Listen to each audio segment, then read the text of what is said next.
잔잔한 파도 소리가 들립니다. 바람이 불고 어두컴컴한 저녁이 되었습니다. 분부와 너무나도 분주한 항구, 하루의 일이 마치면 그 거리는 쾌락의 밤길로 물들기 시작합니다. 그 거리에는 여러 가지 걸어가는 술객들과 술꾼들로 북적한 곳이었습니다. 그곳은 고대 세계에서 가장 타락한 도시 중에 한 곳이었습니다. 항구 도시라는 특성상 외국에서 들어온 수없이 많은 상인들과 그리고 선원들이 그 거리를 또한 빈둥거리며 돌아다녔습니다.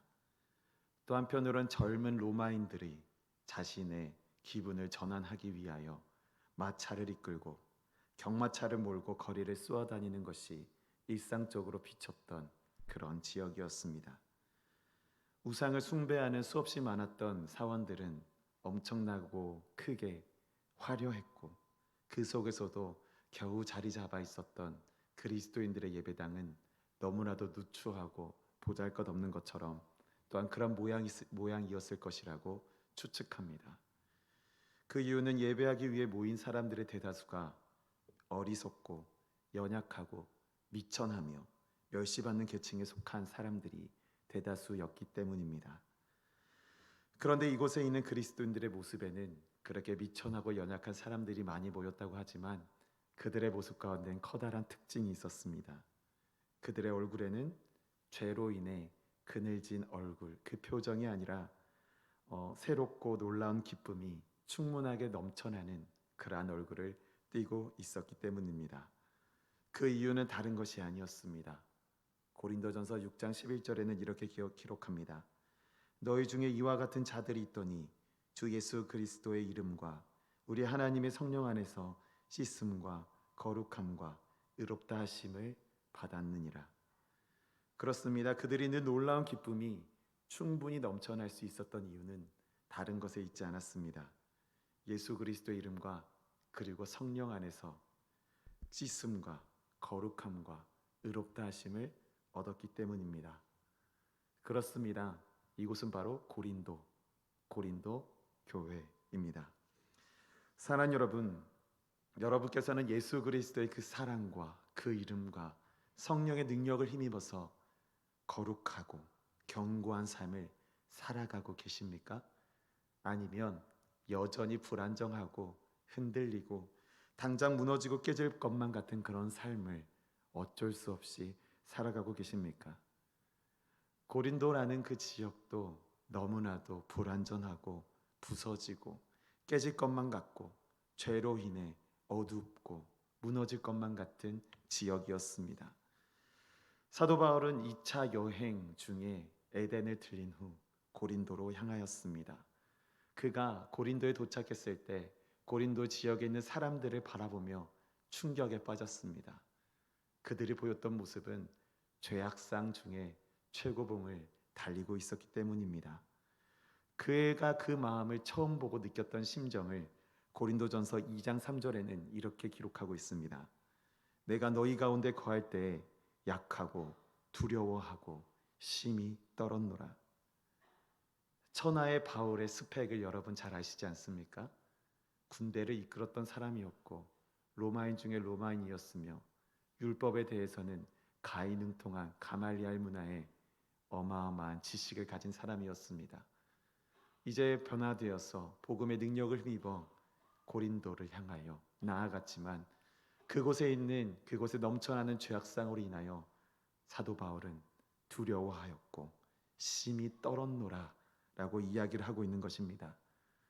그 정도의 사도 바울이 이렇게 두려워하고 있다라고 생각해 본다면 인간적인 상식으로 생각해 볼 때 과연 이 땅, 고린도라는 땅이 복음으로 변화되어 갈 수 있는 땅일까? 과연 그것이 가능할 땅일까? 우리는 그것이 불가능한 땅이라고 생각해 보기가 마땅하다고 생각될 것입니다. 그럼에도 불구하고 그 땅에 예수 그리스도의 꽃이, 그 복음의 끝이 피어나기 시작했습니다. 그가 십자가 그 복음 외에는 다른 것을 전하지 않기로 결단하고 나아가게 되었습니다. 그렇게 담대히 나아갈 수 있었던 이유가 무엇이었을까요? 여러분도 잘 아시는 브리스가와 아굴라라는 훌륭한 동역자들을 붙여주셨기 때문입니다. 또 거기서 마치는 것이 아니었습니다. 마게도냐로 파견 나갔던 디모데와 실라가 이제 복귀하여서 이제 사도 바울의 그 동행에 동참하였기 때문입니다. 이제 그들이 동행함으로써 고린도에 복음을 전하는 일에 박차를 가할 수 있었던 것이죠. 그렇다고 해서 고린도 땅을 복음화하는 것은 너무나도 어려운 일이었습니다. 사도 바울은 율례에 따라서 이제 유대인들의 회당에 들어가 성경을 강론하는 일을 전하였습니다. 그런 일을 행하였습니다. 그러나 그 땅에서 율법학자들의 격렬한 반항에 의거하여 한편으로 너무나도 마음이 무너진 나머지 사역을 내려놓아야 하는 것은 아닐까 고민하는 지경까지 이르렀습니다. 그런데 하나님은 사도 바울로 하여금 그 사역을 그만두지 못하도록 하셨습니다. 그렇게 유대인의 회당에서 쫓겨나던 나와 그가 행했던 곳은 디도 유스도라는 이방인의 집이었습니다. 그곳에선 놀라운 일들이 일어나기 시작합니다. 회당장 그리스도를 비롯해 많은 그리스도인들에게, 그곳에 모인 사람들에게 예수 그리스도를 전하고 그곳에서 세례를 행하였습니다. 그리고 그것이 지금 이 시대, 그리고 그 당시에 고린도 교회가 세워지는 중요한 계기가 되었다라고 평가가 되고 있습니다. 사랑하는 여러분, 사도 바울도 실패를 하였습니다. 매도 많이 맞았고 생명의 위협을 받아 줄다리기로 줄을 달아 성벽으로 도망가기도 하였고, 그가 파선을 당하며 불뱀 독사에게 물리기도 하기까지 그가 당한 여러 가지 여정들은 실패의 연속상들이었습니다. 고린도에서의 사역도 그처럼 비춰지고 있었습니다. 실패의 연속처럼 느껴졌던 고린도에서의 사도 바울의 사역은 잠시 잠깐의 고민과 역경과 고난으로 모든 것을 포기해야 할 것처럼 느껴졌음에도 불구하고, 그럼에도 그 사실에서 놀라운 사실은 그때마다 하나님은 동역자들을 통한 분명히 그것을 돌파할 수 있는 돌파구를 마련해 주셨다라는 겁니다. 그렇게 고린도 교회는 세워졌던 겁니다. 물론 그렇게 은혜로 세워진 고린도 교회라 할지라도 내외적으로 너무나도 많은 문제를 가지고 있었습니다. 바울은 그것을 다잡을 필요가 있었고 견고한 교회로 세우고자 하는 노력을 할 필요가 있었던 것이죠.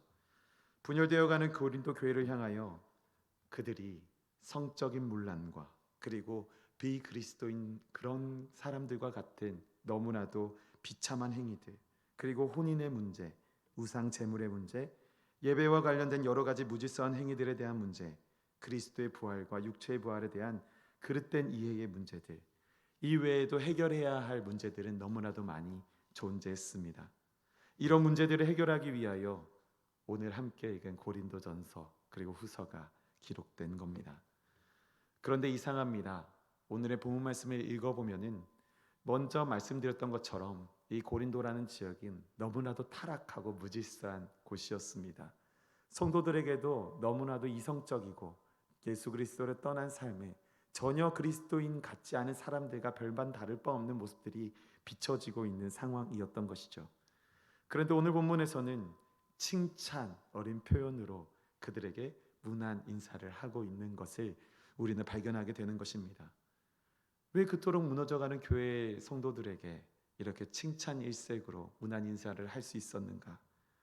물론 서신의 서두 부분이기 때문에 문안차, 인사하는 인사차, 칭찬과 격려로 시작하는 것은 바울 서신의 대표적인 그런 특징이라고 이해할 수 있지만, 그럼에도 불구하고 당시 고린도 교회 상황을 비춰볼 때 그렇게까지 칭찬할 만한 일이었는가, 그런 상황이었는가를 우리는 질문해 볼 필요가 있는 것입니다. 한편으로는 사도 바울이 그들의 잘못을 명백히 알기 때문에 풍자한 것은 아닐까, 괜히 칭찬하면서 그 잘못을 드러내려고 했던 시도는 아니었을까라고 해석하는 분들도 계시지만은, 오늘의 말씀을 전하고자 하는 메시지는 그분과는 조금은 다릅니다. 사도 바울이 이토록 어지럽혀진 고린도 교회에 칭찬하며 이 편지를 시작할 수 있었던 것은, 비록 고린도 교인의 삶에 많은 결함이 나타났을지라도 그들 가운데 일반 고린도 시민과는 다른 명백한 차이가 존재했기 때문입니다. 그 차이가 무엇이었을까요? 그것은 하나님의 성령이 그들 안에 살아 역사하고 계심을 바라보고 있었기 때문입니다. 사도 바울의 눈에는 여전히 그들 가운데 하나님의 역사하심이 살아 숨쉬고 계신 것을 목격하였기 때문인 것이죠. 그렇기 때문에 바울은 처참한 고린도 교회의 모습이라 할지라도 감사로 이 서신을 시작할 수 있었던 것입니다. 오늘의 본문 말씀 4절의 말씀을 함께 읽도록 하겠습니다. 함께 읽겠습니다. 그리스도 예수 안에서 너희에게 주신 하나님의 은혜로 말미암아 내가 너희를 위하여 항상 하나님께 감사하노니. 바울은 고린도 교회 성도들 그 안에 자리 잡고 있었던 하나님의 은혜를 바라보았던 겁니다. 겉으로 비춰졌던 그들의 어두운 면이 아니라 여전히 그 가운데 살아 꿈틀거리고 그 안에서 역사하시고 뜨거운 성령의 불로 태우고 계시는 성령 하나님이 바로 사도 바울의 눈에는 보였던 겁니다. 이 은혜는 세상의 가치로 표현될 수 없는 전혀 다른 은혜입니다. 그리고 이 은혜는 성도로서 경험할 수 있는 가장 고귀한 선물인 것이죠. 이 선물은 이 자리에 앉아 계신 저와 여러분들에게도 존재한 것입니다. 바로 예수 그리스도 안에서 누리는 하나님의 은혜 말입니다. 예수 그리스도를 통한 구속의 능력, 복음의 능력으로 덧입혀진 교회를 바라보니 사도 바울은 그 마음조차도 이제 무너지지 않고 포기하지 않고 여전히 소망과 희망을 가지고 그 교회를 통하여 일하실 하나님을 바라볼 수 있었던 것입니다. 여기에 성도, 즉 우리의 견고함의 원리가 있는 것입니다. 우리가 그리스도인으로 살아가면서도 우리는 인생의 경주를 하게 됩니다. 그러면서도 우리는 수없이 장애물과 부딪히기도 하고 넘어지기도 하고 뭔가 하나님의 일에 대하여 포기해야 할 것만 같은 그런 시기가 반드시 우리에겐 오기 마련입니다. 그럼에도 불구하고 이렇게 연약하고 모래성과 같이 쉬이 무너지지 않는 그런 우리의 인생, 우리의 경건함의 원리를 우리는 묵상하며 나아가야 할 터인데, 성읍처럼 서 있을 수 있는 원리가 무엇이냐? 그것은 바로 예수 그리스도의 증거, 즉 십자가의 헌신과 희생이 우리 가운데 여전히 변함없이 우리가 날마다 부활을 경험하며 그 안에 살아가는 성도로 존재할 수 있기 때문인 것입니다. 이것이 바로 복음의 능력인 겁니다. 사랑하는 여러분, 예수 그리스도를 통한 복음의 능력에 덧입혀진 사람이 견고하게 서 있을 수 있습니다. 이 메시지를 다시 한번 함께 읽겠습니다. 시작. 예수 그리스도를 통한 복음의 능력에 덧입혀진 사람이 견고하게 서 있을 수 있습니다. 1장 5절과 6절의 말씀 또한 함께 읽도록 하겠습니다. 시작. 이는 너희가 그 안에서 모든 일 곧 모든 언변과 모든 지식의 풍족함으로 그리스도의 증거가 너희 중에 견고하게 되어. 여기서 5절에서 이야기하고 있는 이 언변이라는 단어는 깨우친 진리를 말할 수 있는 능력을 의미합니다. 그리고 모든 지식은 진리이신 예수 그리스도와 그 십자가의 복음을 깨닫는 것을 의미합니다. 깨우친 진리를 말할 수 있는 능력, 사실상 우리가 이것을 생각해 봤을 때 뛰어난 화술로 이해할 수가 있습니다. 그런데 여러분, 뛰어난 화술로 이른바 말을 잘하는 것의 그 영역에서 그치지 않는 개념인 겁니다. 여기서 말하는 언변이라는 것은 예수 그리스도를 통하여 우리에게 전해진 바 그 복음적인 사실이 나의 삶이 되고 그것이 나의 삶으로 드러나고 이것이 나의 모든 언행과 나의 말과 모든 행위로 전달되어지는 그 영역까지를 말하는 것이 바로 언변이라는 표현인 것이죠. 그리고 모든 지식이라는 것은 진리신 예수 그리스도 그 복음을 깨달아 아는 것을 의미합니다. 그런데 이 모든 지식이라는 것은 우리가 이 성경의 단지 텍스트로만 바라보면 명사로서 의미하는 것이 아니라 이것은 철저히 동사로서의 이야기가 되는 겁니다. 예수 그리스도의 복음을 깨달아가는 그 과정, 여전히 깨달아 가고 있는 그 삶, 그리고 그 모든 것들을 통틀어서 이 모든 지식이라고 사도 바울은 이야기를 하고 있는 것입니다. 여러분, 이 두 표현이 공통적으로 이야기하고자 하는 메시지가 있습니다. 함께 읽도록 하겠습니다. 함께 읽겠습니다. 시작. 복음을 깨달아 알고 그것을 말하여 전할 수 있는 능력의 풍족함이 그리스도의 증거가 견고하게 세워져 가는 열쇠가 된다는 것입니다. 여러분, 그것이 은혜의 통로가 된다는 겁니다. 우리를 통하여 일하실 하나님의 축복의 통로가 된다는 겁니다. 사랑하는 여러분, 우리는 이것을, 이 언변을, 이 모든 지식을 우리는 사모해야 합니다. 하나님, 복음을 살아내게 하여 주시옵소서. 복음을 깨닫는 지혜를 허락하여 주시옵소서. 그를 통하여 복음이 나의 삶이 되고 나의 삶이 복음을 통하여 우리가 그 기점으로 우리의 삶이 변환되어지고 전환되어지고 역전되어지는 은혜를 날마다 경험하게 하여 주시옵소서 라는 그런 간구가 우리의 삶 가운데 넘쳐나야 한다라는 겁니다. 여러분, 당시 헬라인들은 크나큰 특징을 가지고 있었습니다. 선천적으로 지혜와 지식을, 그것에 대한 강한 욕구를 가지고 있었던 그런 민족이었던 것이죠. 헬라 철학이라 하면 그리스 철학을 이야기합니다. 너무나도 잘 알고 있지 않습니까? 소크라테스, 여러 가지의 철학적인 사변들이 너무나도 많은 그 지역, 그러니까 즉 너무나도 많은 지혜와 지식들이 넘쳐나는 곳이 바로 그 땅, 그 지역이었습니다. 그 중에서도 고린도 지역은 사도 바울이 고린도를 발견하기 전에 방문했던 아덴이라는 지역, 이 아덴과 더불어 철학적 지식의 중요성을 특별히 강조하였던 지역이 바로 고린도라는 지역이었던 것이죠. 그리고 먼저 말씀드렸던 것은 고린도라는 것은 항구 도시였습니다. 수많은 사람들이 와고 수많은 나라들의 문화가 들어오고 수많은 나라의 언어와 그런 어떤 다른 우상들, 다른 신들, 다른 철학적 그런 지식적 모든 산물들이 거쳐가는 거점이었던 겁니다. 얼마나 많은 신들이 존재했겠습니까? 얼마나 많은 지혜와 지식들이 존재했겠습니까? 그런데 이런 지역적 특성을 지닌 곳에서 사도 바울은 이렇게 이야기를 하고 있는 겁니다. 인간의 지식의 영역과 단순 화술에 능통한, 그 당시 얼마나 많은 사람들이 그렇게 지혜와 지식, 말을 잘하는 사람들이 많이 있겠습니까? 그러나 거기서 머물러 있지 말고 그리스도인들은 복음을 깨달아 하는 지식과 그 복음을 전하는 능력, 그 풍족함을 사모하라 라고 말씀하여 주고 계시는 것이죠. 그러한 모습을 고린도 교인들이 품고 있었다라는 겁니다. 그리고 사도 바울은 그것을 볼 수 있었다라는 겁니다. 그렇기 때문에 고린도 교회가 하나님의 은혜 안에 견고하게 세워져 가고 있음을 사도 바울은 그 마음 가운데 확신으로 감사하며 오늘 함께 읽었던 본문 가운데 서신을 쓰고 있었던 겁니다. 복음의 능력으로 우리의 한계를 뛰어넘어 그리스도의 증거를 견고하게 세워나가는 우리 모두가 될 수 있기를 간절히 소망하는 것입니다. 고린도 교회의 모습이 보여주는 경감의 또 다른 원리는 여기에 있습니다. 7절의 말씀을 함께 읽도록 하겠습니다. 함께 읽겠습니다. 너희가 모든 은사에 부족함이 없이 우리 주 예수 그리스도의 나타나심을 기다림이라. 고린도 교회의 분명한 특징은 바울이 전한 그리스도의 증거, 이거를 통해 귀한 결실을 맺어가는 교회였다라는 겁니다. 그리고 그 결실의 내용은 믿음, 지식과 같은 어떤 은사뿐만 아니라 이적, 행함과 그리고 병고침, 방언과 예언 같은 외적인 은사들이 풍성했다는 것을 우리는 고린도 서신을 통하여 우리는 잘 알고 있습니다.